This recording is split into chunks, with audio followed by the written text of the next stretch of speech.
"You do not need that," my son-in-law shouted when he saw my dream RV. "Tomorrow my family and I are going on vacation and we are leaving you in a nursing home." I froze, but he did not know that I already had a plan. As soon as they hit the road, I sent him a text message. "Look in the glove box." What he found there forced him to stop, and that was just the beginning. Before we continue, make sure to subscribe to the channel and tell me in the comments what time it is where you are. I signed my name on the bottom line, my hand steady on the paper. 35 years selling insurance policies had taught me to review every clause, every condition, and this contract was clean. The Winnebago Vista waited 15 feet away in the dealership lot in Phoenix, cream and bronze under the afternoon sun, the windows shining like promises. $45,000 from my retirement fund, money saved dollar by dollar with care. The salesman shook my hand and left the keys in my palm. "Congratulations, Mr. Reeves.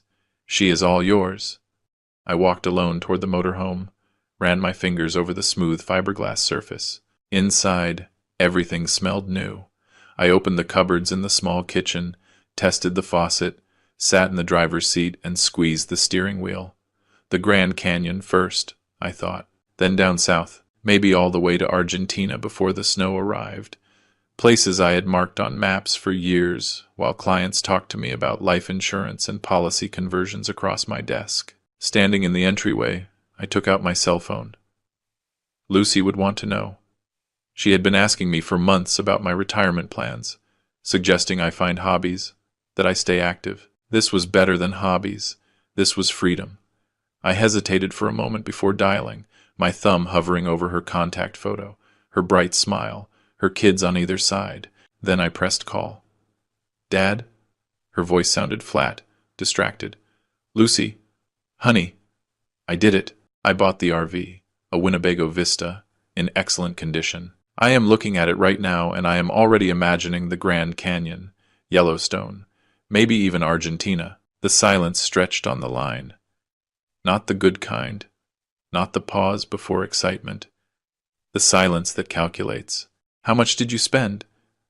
Not a congratulations, not a word about my plans or my joy, just numbers. I felt something small deflate inside my chest. $45,000. It is a solid investment, and I have been saving for this since. 45,000. She cut off my explanation like scissors through paper. That is a lot of money. You could have used it in other ways. I stood in the dealership parking lot, the keys getting hotter in my fist. Behind me, cars passed on the avenue. A family was loading groceries into an SUV, their kids laughing. I thought you would be happy for me. This was something I had wanted to do for years. I have to go. Ryan just got home. We will talk later. The call cut off before I could answer. I stared at the phone screen. Duration, 2 minutes and 38 seconds. That was all the time my dream deserved. I climbed into the driver's seat and started the engine, listening to its purr. The drive home took me 40 minutes through the Scottsdale traffic, and every single one of those minutes I spent trying to understand what it meant to act more sensibly. Later that afternoon, I parked the trailer in my driveway, next to the house. The empty house. 3 bedrooms, 2 bathrooms, spaces my wife had filled before cancer took her 4 years ago. I made a sandwich, took it out to the trailer, and spread maps out on the small table. One route was marked with memories of Route 66. Another pointed out national parks. My finger traced the highways, but my mind went back again and again to Lucy's voice.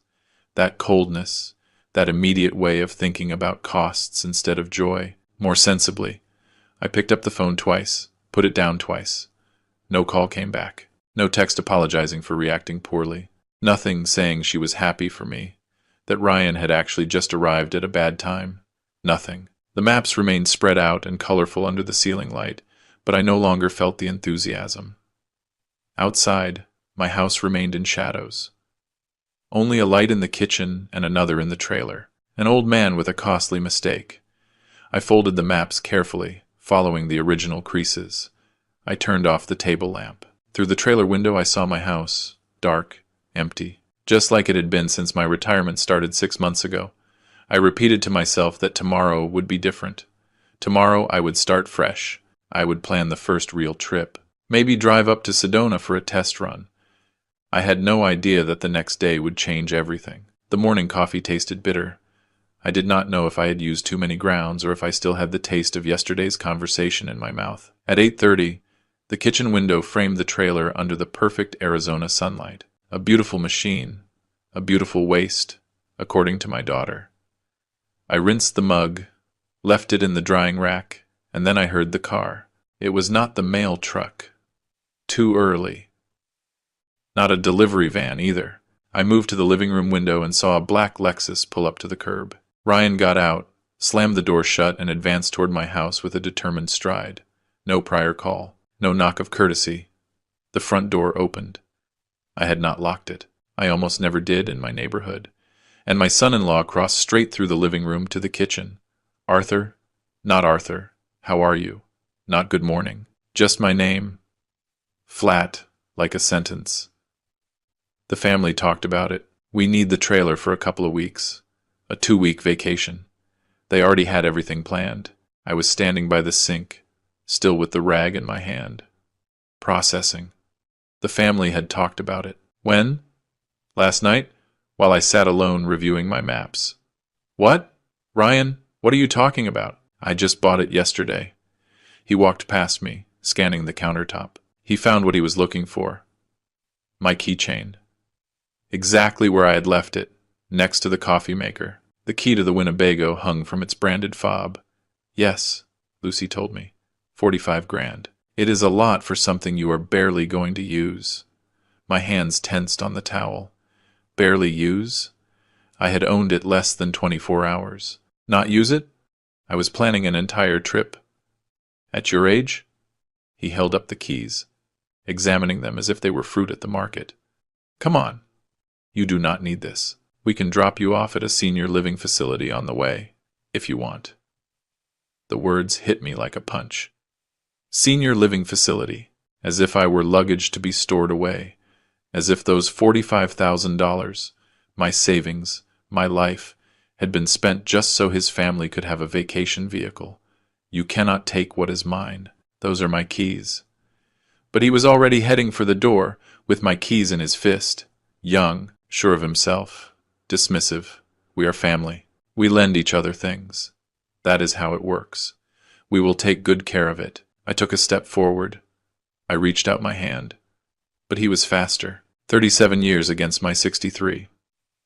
He opened the front door, paused on the threshold, and threw his final courtesy. Thanks for understanding. We leave tomorrow. Then he disappeared. He walked down the path. He got into the Lexus. The engine started smooth and luxurious. I remained in the door, watching him drive away, with my arms extended as if I could bring him back, recover my keys, recover my dignity from where he had thrown it. The Lexus turned the corner. It vanished. I stood there a full minute before my legs remembered how to move. I went back inside. I closed the door. This time I locked it. I stayed in the kitchen, in the spot where Ryan had stood, where he entered without real permission and took what he wanted. The family had talked about it. Lucy's coldness yesterday suddenly made sense. She was not upset about my purchase. She was calculating its value, measuring how they could take advantage of it. And that comment, "You could have invested it better," meant that she had already decided that money should go elsewhere. Blindly to her, I walked to my bedroom, moving on automatic pilot. I opened the top drawer of the dresser where I kept important documents, spare batteries, old watches, and there, on a small metal ring, the spare set of keys. The dealership had given me 2. Always have a duplicate, I had learned in insurance. Always prepare for loss. I picked up the keys. I felt their weight. Ryan thought he had won, that I accepted it, that the old man would return to his empty house and let them steal his dream for a 2-week vacation. 35 years in insurance had taught me patience. It had taught me to read people, to detect liars. Documenting everything taught me that contracts always work both ways, that assumptions are a risk, and that the person who values you least is usually the one who ends up destroying you. I sat at my desk with the spare keys cold in my hand. Through the window I could see the trailer still parked in my driveway, waiting, still mine, full of maps and possibilities. Ryan would return the next morning believing it would be ready, expecting me to obey. He would knock on the door, Or maybe walk in unannounced like before and discover just how wrong he was about old men, nursing homes, and forced loans. I picked up my phone and opened the contact list. I had calls to make. I left the keys on the desk while I pulled files from the cabinet. Insurance policies, mine, the house, the trailer, property deeds, investment statements, and my will dated 3 years ago. Updated after my wife's death. Everything to Lucy. Everything I had worked for. Saved and protected. I spread the documents over the desk and started reviewing them. An insurance agent learns to think in scenarios. What happens if this occurs? What coverage applies? What risks the client faces? I applied that same analysis.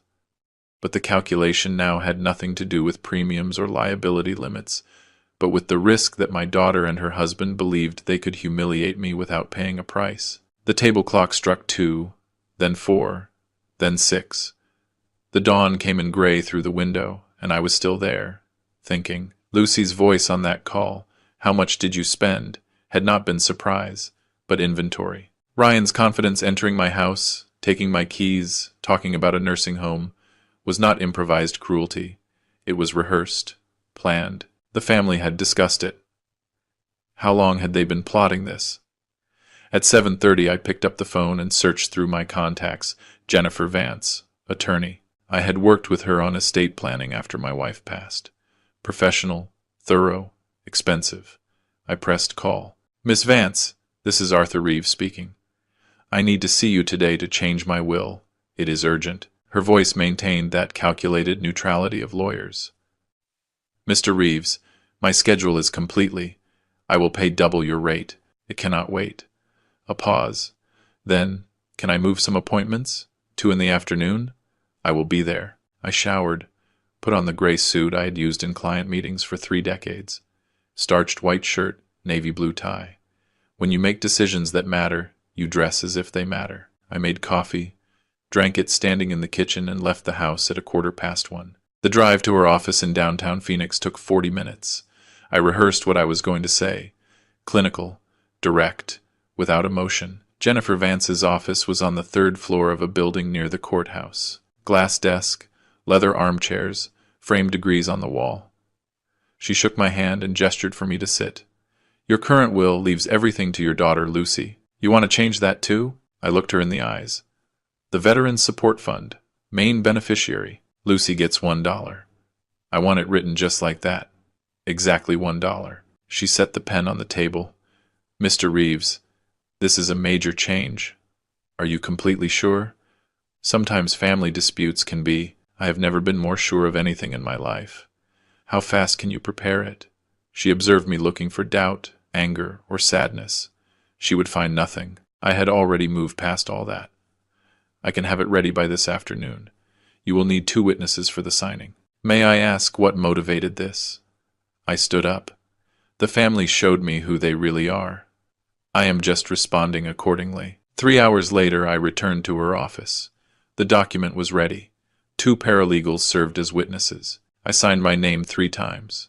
1 on the original and 2 on the copies. The pen moved firmly on each signature line. Without hesitation, without regret. "I need all 3 copies," I told Jennifer. She put them in a folder and handed it to me across the desk. "The original will remain filed in my office. These copies are for you, Mr. Reeves, if you need to talk. Thank you for your time, Miss Vance." I drove home with the folder on the passenger seat. The trailer was in my driveway exactly where I had left it, cream and bronze under the afternoon light. I parked the car and walked to the trailer with the spare keys in my hand. The lock turned without a problem. The door opened with a soft click. Inside, everything still smelled new. Ryan had not taken it yet. He said he would do it tomorrow. I walked to the front, opened the glove box, and placed a copy of the will right inside, without hiding it, right on top, where anyone looking for insurance papers or registration would find it immediately. I stood for a moment looking around, the compact kitchen, the table where I had spread my maps. This had been my dream, my reward after 35 years of work and careful saving. They turned it into a robbery. "Let's see how that vacation goes for them," I said to the empty space. I locked the trailer and went back to my house. From the living room window I could see it there, innocent, ordinary, waiting. I placed the document carefully, right where anyone checking the vehicle registration or insurance papers would find it. I made coffee and sat at the kitchen table. They would arrive soon. Ryan had said they would leave in the morning. I checked the time. Any moment now. I stood at the window with my coffee, watching the street. 7:40 in the morning. The neighborhood was waking up. Garage doors opening. Cars backing out. People going to work. A normal Tuesday. Normal lives. Mine stopped being normal the instant Ryan walked through my door yesterday. The black Lexus appeared at 8:15, followed by a silver SUV. Both vehicles pulled into my driveway. The doors opened. Ryan got out first, then Lucy from the passenger seat. Two kids got out from the back. Sophia, 10 years old, with her mother's face, and Matthew, 7, hugging a teddy bear. My grandkids. I had sent them birthday cards, Christmas gifts. They barely knew me. I watched them as they started to load the trailer. Suitcases, coolers, beach chairs, an inflatable raft. They moved with the quiet speed of a family ready to vacation, excited, eager for adventure. Nobody knocked on my door. Nobody looked toward my window. It was as if I did not exist. Ryan opened the trailer with the keys he had taken from my counter. He went in first, checked the interior, then came out and called his family. Everyone stored things in the compartments, organizing their belongings in my space. Then Ryan turned toward my house, cupped his hands to his mouth and yelled, loud enough for the whole neighborhood to hear, "Thanks for the trailer, Arthur. We are going to take really good care of it. Maybe we will even send you postcards." Lucy touched his arm. "Ryan, let's go already," he laughed. "What? He cannot hear us anyway. Probably locked inside, pouting." Sophia pulled on his shirt. "Dad, can we stop at the Grand Canyon?" Matthew was jumping with excitement. "I want to see the ocean." Ryan crouched in front of them, expansive, generous. "We are going to see it all. Kids, 2 whole weeks of adventure." They got into the trailer, Ryan at the wheel, Lucy beside him, the kids in the back. The engine started. I watched them pull out of my driveway, turn left, and disappear around the corner. The whole process took 12 minutes. I sat at the kitchen table and put the phone in front of me. I looked at the time. 8:27. Surely they would take Interstate 10 heading west from Phoenix to California, passing through the desert towns. In 2 hours they would be past Quartzsite, maybe reaching the state line. Far enough that coming back would mean a decision, not a quick fix. I drank my coffee slowly, washed the mug, dried it, put it away. I checked the time. 9 o'clock. 9:30. 10. 10:15. At 10:27 I picked up the phone and opened a new message. Ryan's number. I wrote 4 words. Checked the glove box. I pressed send and left the phone on the table. 3 minutes passed. My cell phone lit up. Ryan calling. I let it ring. Voicemail. Another call. Voicemail. The screen did not turn off. Immediately another call. This time from Lucy. I let that one ring too. By 10:45 I already had 63 missed calls from Ryan, 28 from Lucy, several voice messages. I opened one. I listened to the first 5 seconds. "Arthur, what is in the glove box? Call me." I deleted it without finishing. I tapped another. What the hell is this? "You cannot do this to me. This is... Call me right now." Delete. Next voicemail. This time Lucy, with a broken voice. "Dad, please, call us. We need to talk about this. I am begging you." I put the phone aside and opened the message screen. I wrote slowly, making sure every word was exact. "This is just the beginning." Send. I placed the phone face down on the coffee table. The buzzing continued. Vibrations against the wood. Insistent. Desperate. Their panic was invisible from here, but I imagined it. Ryan pulling over on the highway shoulder. Lucy reading the will. Her face going pale. The kids in the back asking what was wrong. Why are we stopping? Are we still on vacation? I walked to my office and opened the file cabinet. From inside I took out the folder I had prepared the night before. Second copy of the will. Motorhome papers. Purchase receipts. The original signed title. Everything with my name. My signature. My property. Clearly documented. That morning, I had made another call. One I did not mention to anyone. 7:30, before coffee, before sitting at the window. To the Scottsdale Police Department. Non-emergency line. I explained my situation calmly, professionally. I have purchased a property. My family took it without permission. I have the documents. I want to file a report. The next morning I had an appointment. Officer Miller. 9 o'clock sharp. They were waiting for me. I went back to the living room and picked up the phone. 81 missed calls now. I turned it off completely and put it in the desk drawer. Let them worry. Let them despair. Let them understand that the old man they had belittled, the candidate for a nursing home, the one who, according to them, did not need a $45,000 RV at his age. I would show them exactly what he is capable of when pushed too far. I made lunch, turkey sandwich, a glass of water. I ate it slowly at the kitchen table where just yesterday Ryan had stood, where he took my keys with that natural arrogance. The house was silent. Outside, the hole in the driveway where the RV used to be looked strange, incomplete. But I was no longer empty. I was full of purpose, full of clarity, full of cold and perfect certainty about what came next. The morning light came through my bedroom window as I organized the papers on the desk. Purchase receipt from the dealership. $45,000. My signature. Date marked 6 days ago. Certificate of title. Arthur Reeves. Sole owner. No co-signers. No liens. Registration card. Insurance policy. Photographs I had taken of the VIN plate fixed on the RV door. I arranged them in order, put them in a manila folder, and looked at my watch. 8:15. The police station opened at 8. I put on the gray suit, the same one I had worn at Jennifer Vance's office. When you want people to take you seriously, you dress seriously. 35 years selling insurance taught me that appearance weighs almost as much as facts. Almost. The drive to the police precinct took 12 minutes. Modern building, sand-colored facade, an American flag waving out front. I parked in the visitor lot and crossed through the glass doors into the air conditioning and fluorescent light. A reception counter, plastic chairs, posters about crime prevention. A uniformed officer looked up from his computer. "How can I help you, sir?" I approached the counter, laid my folder on the surface, and looked him straight in the eye. "I need to report the theft of a vehicle."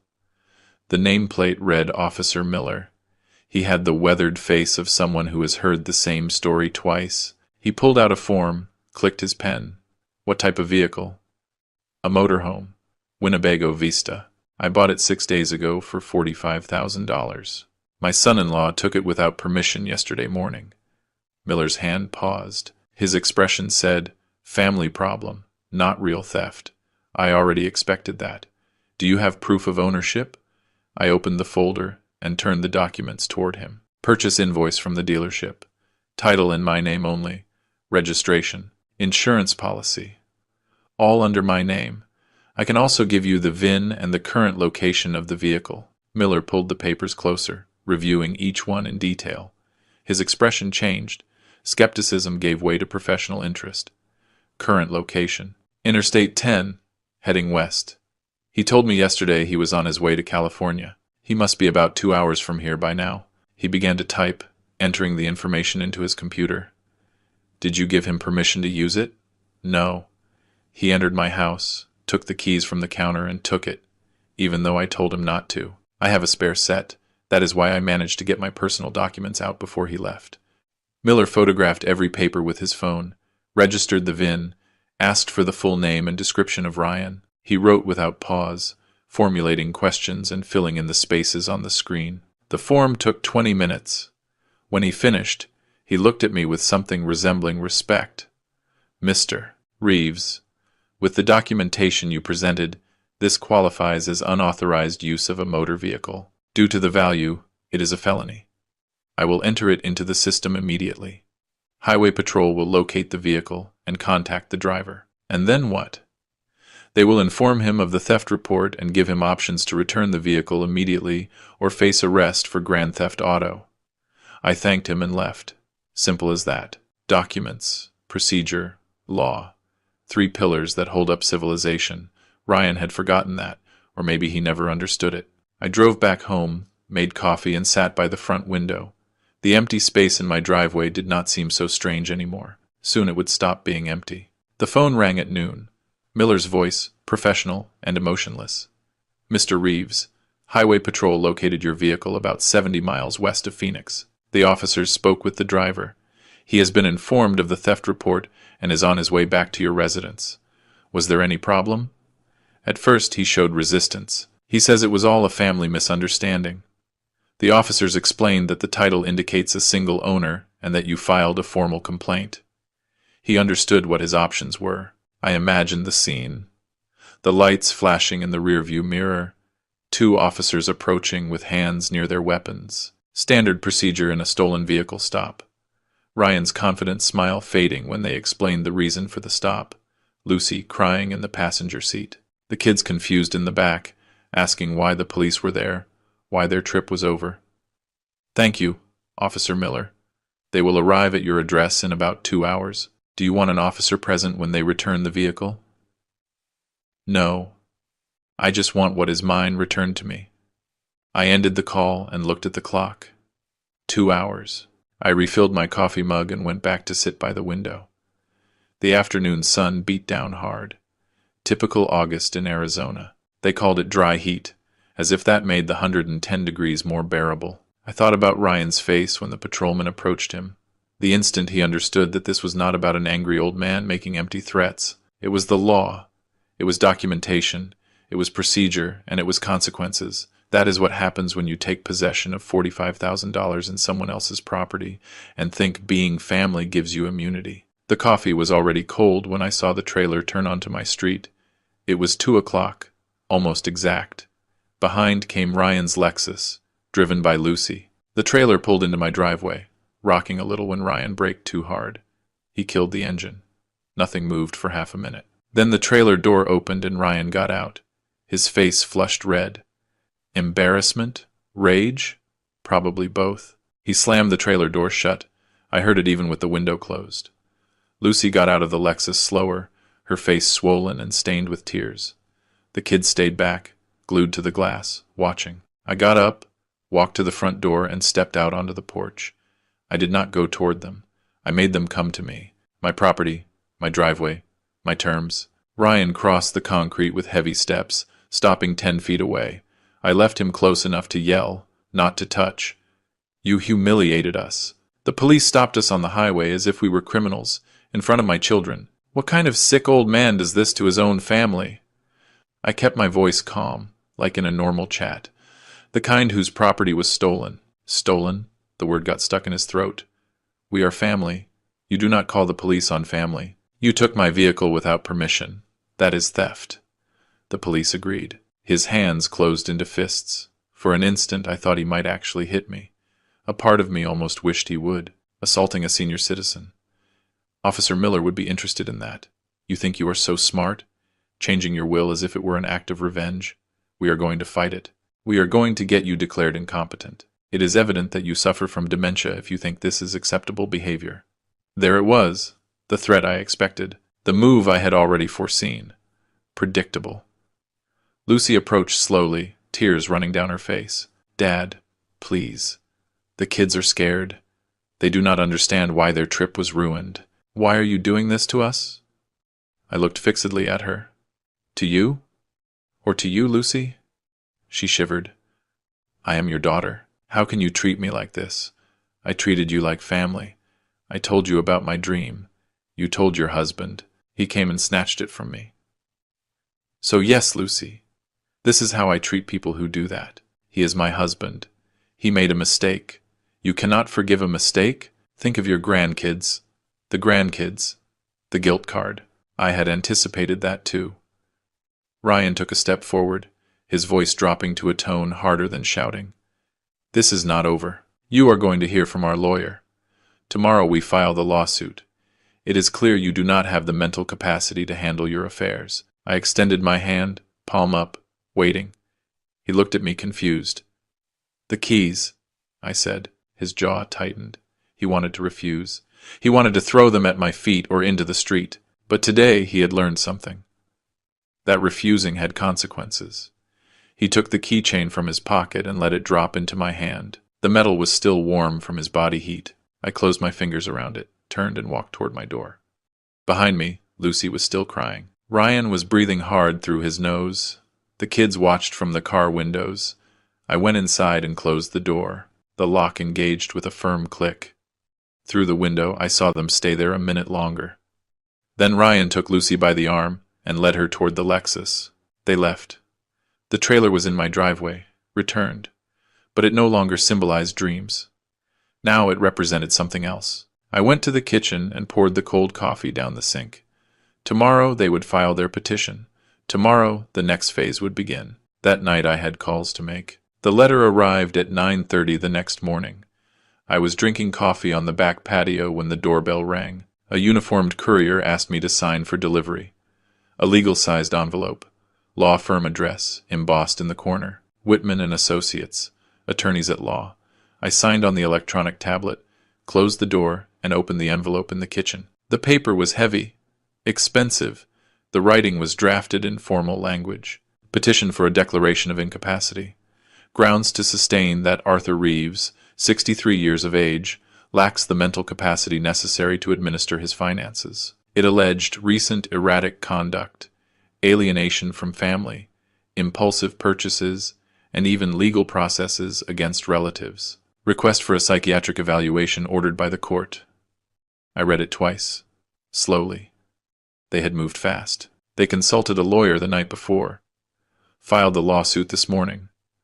Ryan was nothing if not reactive. Every move of mine had an immediate counter, predictable, almost disappointing. I left the petition on the counter and picked up my phone. I searched for the contact I had saved 3 days earlier, when none of this had started. The direct line of Jennifer Vance. She answered on the second ring. Miss Vance, it is Arthur Reeves.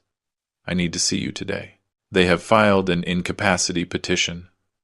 A pause. Then, I will make room. Can you be here at 2? I will be there at 1:30. I spent the morning gathering more documents.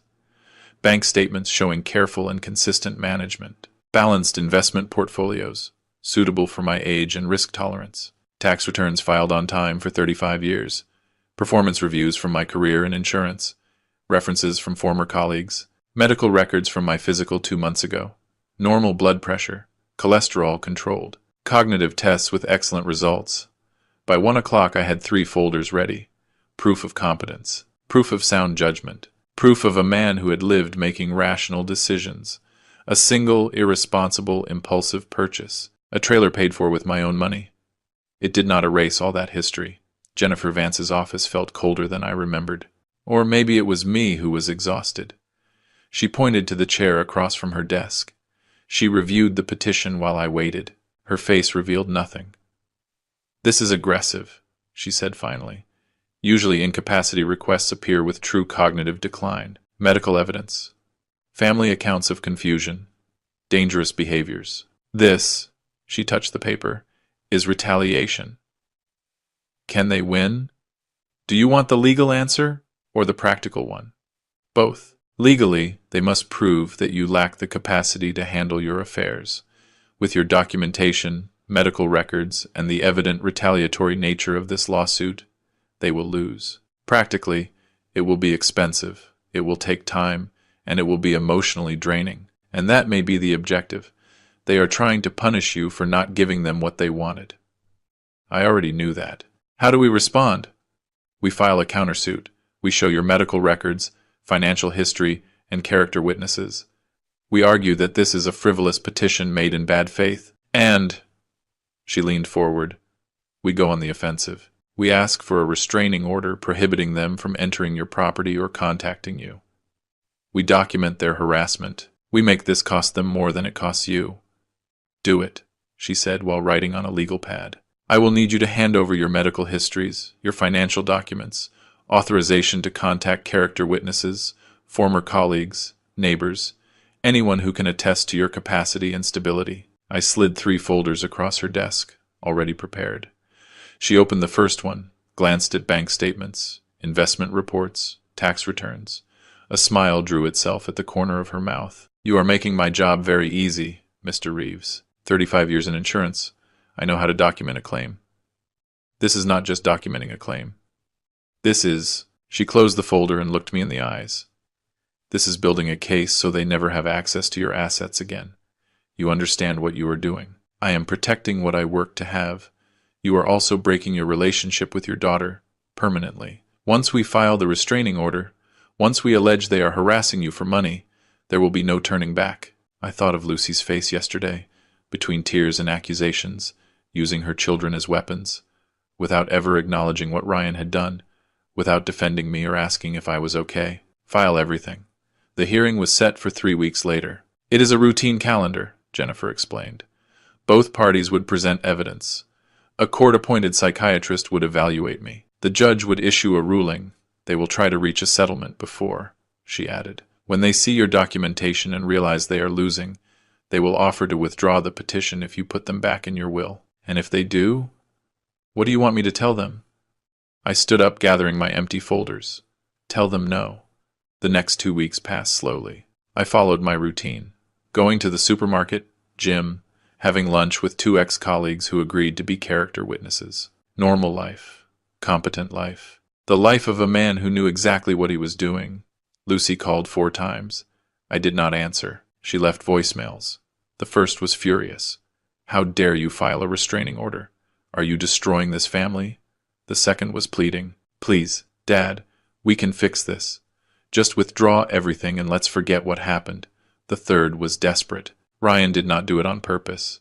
He is sorry. We all are. Please. The fourth was just crying, until the line cut off. I saved the 4 messages. Documentation. Ryan sent an email. Subject line. Final offer. I opened it standing at my kitchen counter. We will withdraw the incompetency petition and leave you alone. In exchange, you put us back in the will and sign over the title to the trailer. Otherwise, we will go to trial and drag it out for years. You decide. I forwarded the email to Jennifer Vance without replying. She answered me in less than an hour. Perfect. He just put his extortion attempt in writing. Save this. The psychiatric evaluation took place on a Wednesday afternoon. Dr. Patricia Allison, appointed by the court, received me in her office in downtown Scottsdale. She asked questions for 90 minutes. My medical history, my career, my relationship with Lucy, the purchase of the trailer, the change to the will, my decision to call the police. I answered every question with total honesty, no embellishments, without playing the victim. Just facts. She administered cognitive tests, memory exercises, pattern recognition, and problem-solving scenarios. I passed everything without difficulty. At the end, she closed her notebook and looked me in the eye. Mr. Reeves, do you understand why your daughter filed this petition? Yes, she wants my money. That sounds a bit simplistic, but it is true. She smiled barely. I will have my report ready for the court on Friday. I cannot discuss my conclusions with you, but I will tell you this. Nothing in your conduct indicates cognitive decline or inability to handle your affairs. What you are experiencing is a family conflict, not a competency issue. I thanked her and left. The hearing was set for Monday, 3 days away. Jennifer called me Friday night with news. Dr. Allison's report arrived. It is excellent for us. She determined that you are fully competent, pointed out the vindictive nature of the petition, and recommended dismissing it immediately. Whitman called me an hour later. They want to reach a settlement. What are they offering? They withdraw the petition in exchange for you lifting the restraining order and considering putting them back in your will. No. I told them you would say that. They will go ahead with the hearing on Monday. Good. Arthur, they are going to lose. And badly. The judge will see it for what it really is. Harassment. You will win. I know. Then why do you sound disappointed? I looked out my kitchen window toward the trailer in my driveway. 3 weeks since I bought it. 3 weeks since my life divided into a before and an after. Why shouldn't winning feel so empty? Monday dawned cloudy, something rare for August. I put on my suit, drove to the courthouse, and met Jennifer in the hallway, outside the courtroom. Lucy and Ryan were at the other end. Another lawyer now. Whitman must have withdrawn. This new one looked young, uncomfortable. The hearing lasted 40 minutes. Jennifer presented Dr. Allison's report, my medical files, my financial documentation, the character witness statements. The opposing lawyer tried to allege emotional instability, pointed to the change of will as proof of impaired judgment. Judge Catherine Rhodes, efficient, 50-something, with no patience for nonsense, interrupted him mid-sentence. Counselor, Changing a will is not proof of incompetence. It is proof of autonomy. Do you have any medical evidence of cognitive decline? Your Honor, the defendant's recent conduct, which includes documentation in order, legal consultation, and appropriate use of the law when his property was stolen, that is not decline. That is sound judgment. Petition denied. The gavel struck. A single dry sound. All over. Lucy stood motionless. Ryan's face turned white and then red. His lawyer gathered his papers in a hurry, avoiding looking at me. I walked out of the room next to Jennifer. I did not look back. On the courthouse steps, she turned to me. The restraining order remains in effect. They cannot approach you without violating it. The will change is protected. Your capacity was established in the records. You won everything. Yes. Why don't you look happier? I watched the cars pass on the street. Ordinary people, normal lives. Just another Monday. Because I did not want to win this. What I wanted was not to have had to do it. She touched my arm briefly, a gesture of professional sympathy. I will send you my final invoice. Call if you need anything. I drove back home alone. The trailer was still in my driveway, in the same spot for 3 weeks. I had not gone inside since the day I left the will in the glove box. I had not planned trips. I had not spread maps on the table. Now I opened it and went in. The air was stale. I opened the windows, letting the August heat fill the place. My phone vibrated. Text message. Unknown number. You destroyed your family for money. I hope it was worth it. I deleted it without replying. I blocked the number. Then I sat at the small table in the trailer and took out the maps I had folded 3 weeks ago. Grand Canyon, Yellowstone, Patagonia, all the places I had dreamed of visiting. I followed the routes with my finger. But something had changed.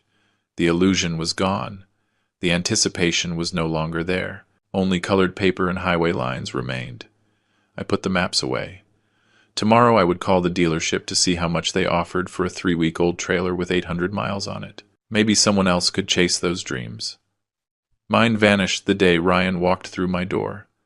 The court gave me justice, but justice was not the same as recovering what was lost. I locked the trailer and went into my house, poured a glass of water, sat at the kitchen table, alone.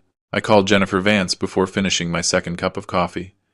The incompetency petition was on the table, legal paper reflecting the morning light.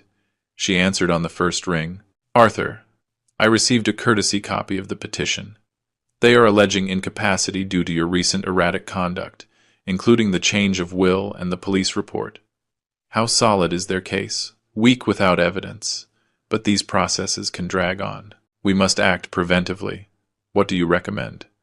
Get complete medical evaluations from independent doctors before any court-ordered assessment. Create a record of your mental competence. 2 doctors. Full cognitive studies.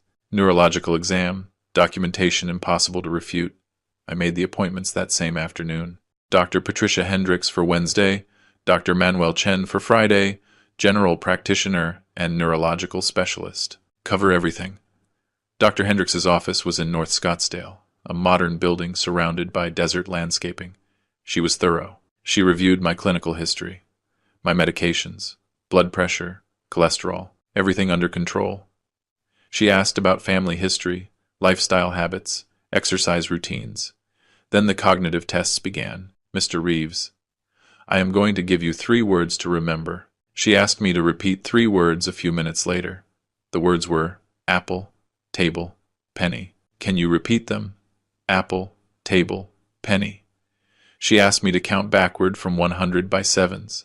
Say who the current president was. Remember what I had for breakfast. Draw a clock marking 3:15. She asked me about recent news. What had happened that week? I told her about the hurricane in Florida, the economic report, a Supreme Court decision I had read. 20 minutes later, she asked again what those 3 words were. Apple, table, penny. She took notes and smiled slightly. Your cognitive function is excellent, Mr. Reeves. Memory, attention span, reasoning, everything within normal parameters. In fact, better than the average for your age group. Doctor, Chen's exam was more technical. Neurological reflexes, coordination tests, spatial reasoning evaluations. He made me walk heel to toe, touch my nose with my index fingers alternating. Identify patterns in visual sequences. Do you do crosswords? He asked me while reviewing his conclusions. Your reaction time and processing speed are impressive. Insurance policies, I replied. I spent 35 years reading fine print that keeps the mind sharp. Both doctors delivered detailed reports on official letterhead, complete cognitive evaluations, neurological exams, conclusions, no evidence of dementia, cognitive decline, or incapacity. The patient demonstrates sound judgment and ability to make decisions. I delivered both sealed reports to Jennifer's office the following Tuesday. She opened them, read them carefully, and nodded satisfied. This is excellent. The court-appointed psychiatrists will reach the same conclusions. Their incompetency petition just became much harder to sustain. She placed the reports in my file, then stopped, grabbed earlier documents, and paused on a page. Her expression changed.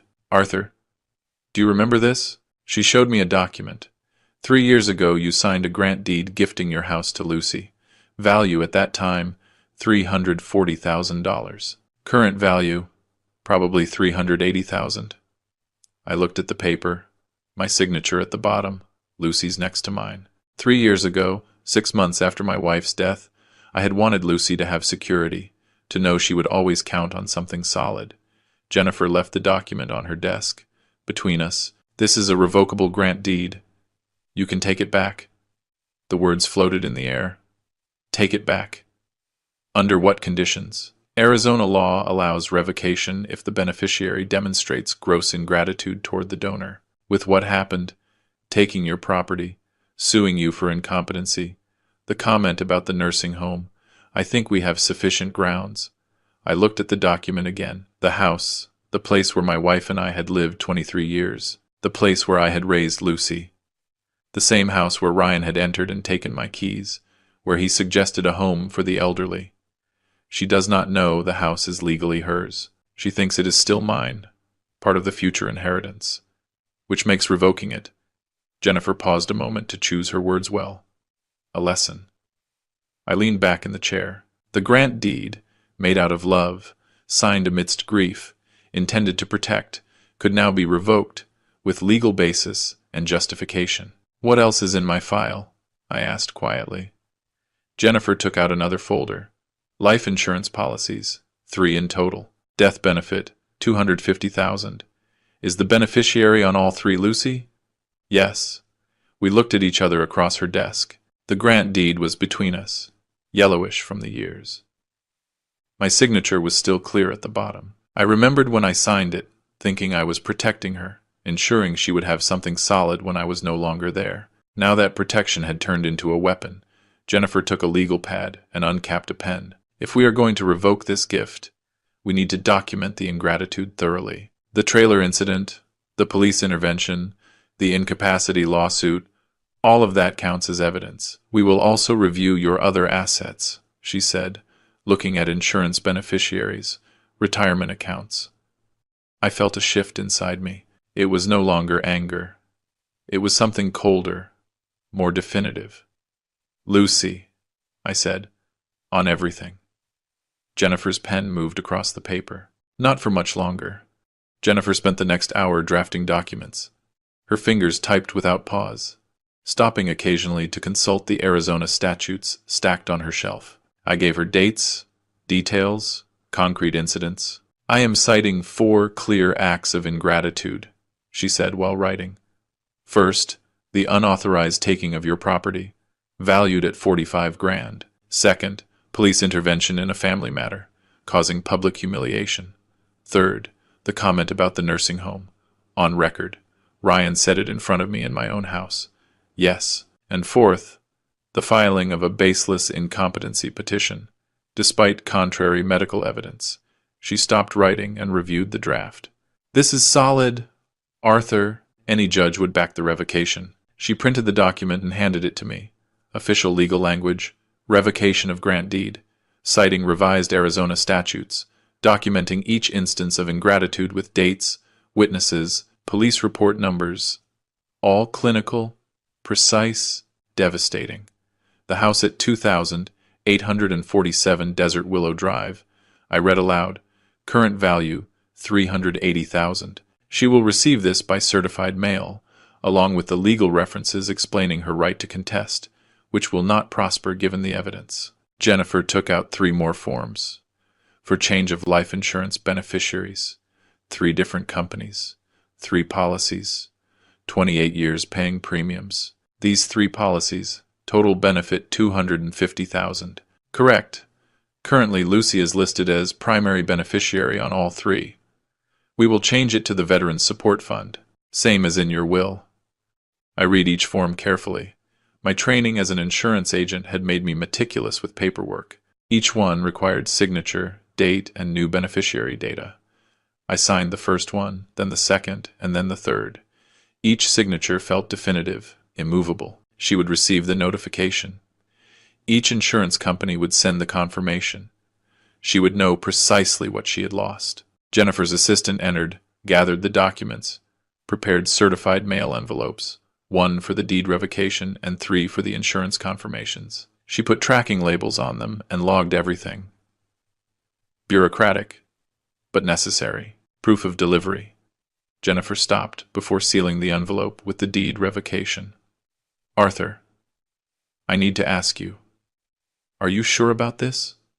Once we send these letters, there is no easy way back. Your relationship with your daughter, I interrupted her, firm but without anger. My relationship with my daughter ended when she stayed silent while her husband robbed me. These documents just make it official. She sealed the envelope. The certified mail went out Tuesday afternoon. By Thursday morning, my phone had blown up. 15 missed calls from Lucy, 2 from Ryan, several voicemails. I was back in Jennifer's office when her phone rang. She checked the caller ID, put it on speaker. Yes, this is Jennifer Vance. Yes, I represent Mr. Reeves. No, there is no negotiation. The revocation is legally valid. The beneficiary changes are his right. Your clients showed enormous ingratitude. It is documented. No, Mr. Reeves will not take any calls. She hung up and looked at me. They are panicking. I took my cell phone, checked the voicemails, and put one on speaker so Jennifer could hear. Ryan's voice filled the office, furious, threatening. You are making a huge mistake, old man. You think you can take the house back? We are going to tie you up in court for years. You will be dead before this is resolved. And we are not backing down with the incompetency hearing. Everyone will see how vindictive and... I stopped the playback. Save that, said Jennifer, taking notes. Add it to the evidence file. Threatening language toward an elderly relative. This helps us in the case. Lucy's messages were different, not threatening, but pleading, between sobs. The first 3 were unintelligible, just sobbing and disjointed phrases. The 4th was clearer. Dad, please, I need to talk to you. Just me, not Ryan. Please, I am coming over tomorrow morning. Stay home. I checked the time, 20 minutes ago. Tomorrow morning, Friday, I left Jennifer's office with copies of everything. The revocation notice, the insurance beneficiary changes, Ryan's transcribed and archived voicemail. The Arizona sun hit me as I walked out to the parking lot, burning, relentless. September in Phoenix felt like a punishment. I sat in the car without starting the engine. I looked at my phone again. Now there were 17 missed calls in total. All missed calls were from Lucy, except 2. What could she tell me? That she was sorry? That it was Ryan who forced her? That she had no choice? Everyone has choices. She made hers. Still, curiosity won out. I checked her last voicemail, the one about coming tomorrow. I listened to the urgency in her tone again. Just me, without Ryan, separated from him. That was something new. I started the car and left the parking lot. The drive home took half an hour with the afternoon traffic. I spent that time imagining what she would say. And what I would answer? Probably nothing. There was almost nothing left to say. But tomorrow I would be home. If she wanted to talk, I would listen. One time, the cell phone vibrated with a message when I pulled into my garage. Lucy, I am sorry. I'm so sorry. Let me explain. Tomorrow. Give me just 30 minutes. Please, Dad. I read it twice. I turned off the phone and went inside. The house was silent. Empty. The trailer remained parked, unused. 3 weeks since I bought it. 3 weeks since everything fell apart. I made dinner, roast chicken, salad, rice. I ate alone at the kitchen table. I washed the dishes, dried them, put them away. Tomorrow Lucy would come. She would apologize, or offer explanations, or beg. It did not matter. The documents were already signed, the certified mail sent, the gift annulled, the insurance beneficiaries changed. Everything in order, everything legal, everything definitive. I went to bed early, but I did not sleep. I lay in the dark thinking about those signatures from 3 years ago, about protection and betrayal, about the difference between being a father and being an insurance policy. The phone remained off. Let her wonder if I had read the message. Let her anguish over whether I would be home or not. I would listen to what she had to say, and then she would leave, and it would all be over. I was by the kitchen window when I saw Lucy's car arrive at 9:30 Friday morning. She came alone. Ryan was not in the passenger seat. That was important. I opened the door before she knocked. She had been crying. Swollen eyes, mascara running. Her hands were shaking on the porch. "Dad, please, can we talk? Just the two of us." I stepped aside, gesturing to the living room. "You wanted to talk? I am listening." She sat on the edge of the sofa, the same sofa she had sat on as a child. Birthdays, Christmases, movie nights when she was 10. Memories floated in the air like ghosts. I never wanted any of this. The trailer, the police, the legal fights. This was not what I wanted. I settled into the chair across from her. Not next to her. The distance mattered. "So, what did you want, Lucy?" Her voice broke. Ryan pushed for everything. The trailer was his idea. Filing the incapacity petition was his idea. I just went along because he is my husband, and I did not know how to stop him. You did not know how to tell him no, but you did know how to stay silent when he humiliated me. She lowered her gaze to her hands, twisted her wedding ring. "I am sorry." "For what exactly?" "For everything. For not standing up to him. For letting things go this far." I leaned forward. I asked her the question I had kept since that morning in my driveway, the day he took my keys and suggested putting me in a nursing home like disposable trash. "You were there. Why didn't you defend me?" Long silence. She looked at her lap. 30 seconds passed. 45. I do not know. I should have. I am sorry. You do know. You chose him over me. You just do not want to admit it. Her tears flowed harder. "I love you, Dad, truly. But he is my husband. I have to live with him." "Have to? You have to choose. That is what you say. You chose him then. You continue to choose him now. It is not that simple." "Yes, it is." I stood up, walked to the window. I looked at the RV parked in my driveway. I will stop everything. The deed revocation. The changes to the insurance. Everything. The house becomes yours again. The inheritance remains intact. On one condition. Her face showed a flicker of hope. "Anything." "What?" "That you file for divorce. That you get Ryan out of your life. That you choose your father over your husband, just as you chose your husband over your father." Her expression changed, first surprise, then realization, then anger. "You cannot ask me that. That is manipulation. That is blackmail." I turned from the window and looked straight at her. "No. Blackmail is threatening someone to get something that does not belong to you. I have a right to my daughter's respect. I am giving you an option. The same one you gave me when you stayed silent while he robbed me. You chose in that moment. Choose now." She stood up, grabbed her purse. "This is cruel. You have become cruel. I have become just.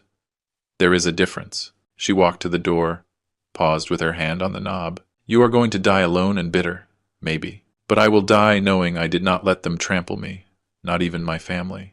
She left. The door closed softly. I watched her from the window sitting in her car for 5 minutes, crying. Then she started the engine and drove away. I expected to feel something, maybe satisfaction, or vindication. Instead, I only felt tired, old. The house was silent. Evening fell. My phone vibrated with a voicemail. It was Ryan's voice, overflowing with rage. "You are a sick man, asking her to divorce me. What kind of father does that? You are going to pay dearly. We are going to drag you through every court in Arizona. We are going to make sure everyone knows you are a manipulative and spiteful old man. This is not over. Not even close. I listened to it once on speaker and then forwarded it to Jennifer with a 2-word message. More evidence. Her reply came in minutes. Perfect. This helps if they escalate the situation. She asked if I was ready to move forward with the sale of the house. I looked around the living room. Lucy had been sitting on that sofa just an hour ago, crying. Before that, countless family dinners, birthdays, movie nights when she was a child. The house held decades of memories, but those memories were not enough to counteract the betrayal. I wrote my answer to Jennifer. Yes, listed immediately. I am ready to move on. I put down the phone and walked to my office. In the desk drawer, I had a folder with real estate listings. Small houses in Sedona, a town I had always wanted to know. Red rock views, quiet streets, far enough from Phoenix to start over. I took out the folder and spread the listings on the desk. One caught my attention. 2 bedrooms, red rock views, $220,000. I marked it with a pen. It was time to stop looking back. Monday morning, I met with Jennifer to sign the revocation of the grant deed. The document was on her desk, official, stamped, ready to be filed. Here it is, Arthur. Once I record it with the county, the grant deed is officially revoked. The house is yours alone. Are you ready? I signed on the bottom line. I have been ready since the moment I understood what was happening. This just makes it official.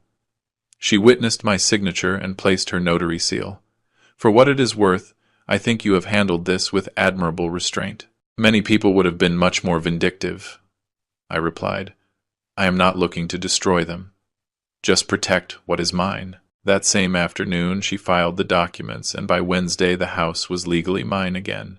3 years after giving it to Lucy out of love, it returned to my name because of betrayal. Richard Gomes, the real estate agent, placed the for sale sign in the yard Thursday morning. I watched him from the window as he hammered it into the grass. The house I lived in for 23 years was now just a property transaction. The listing went online Friday, and there were several showings over the weekend. By Monday afternoon, Richard called me with 3 offers. Mr. Reeves, all cash buyers, all want to close fast.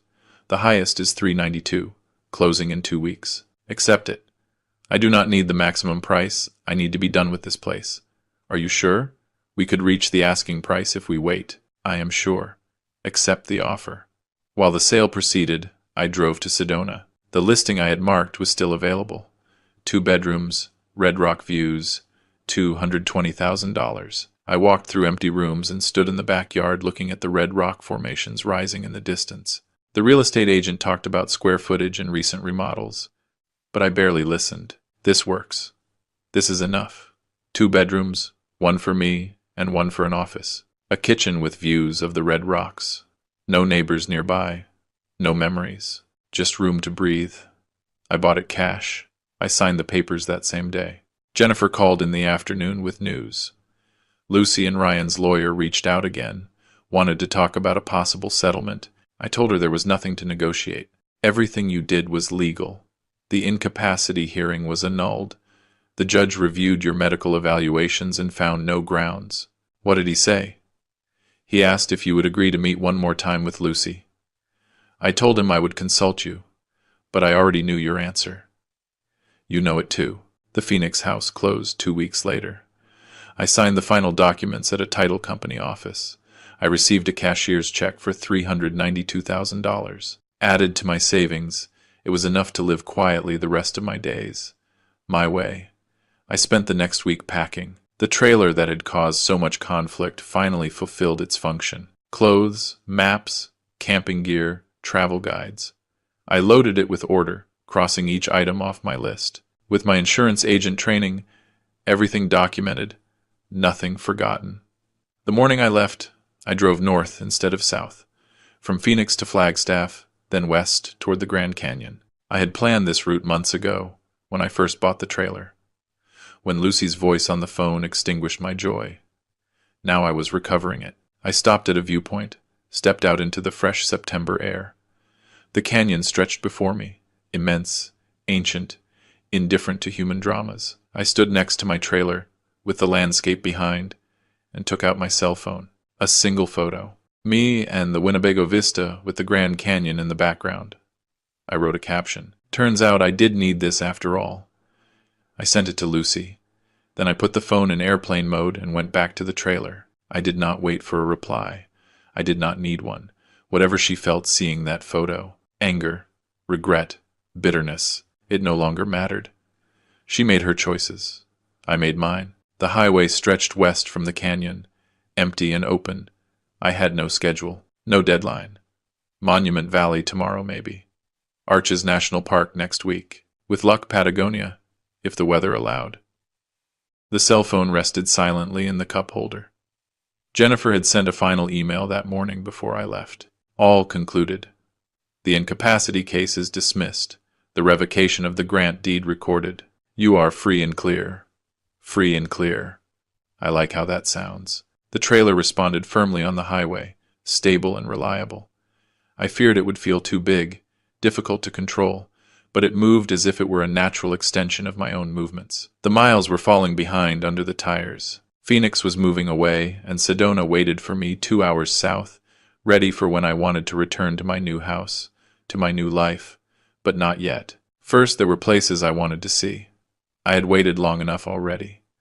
The retirement I had planned, the dream I had saved for, the trip I had earned, it was finally happening. On my terms. In my trailer. Alone, but without feeling lonely.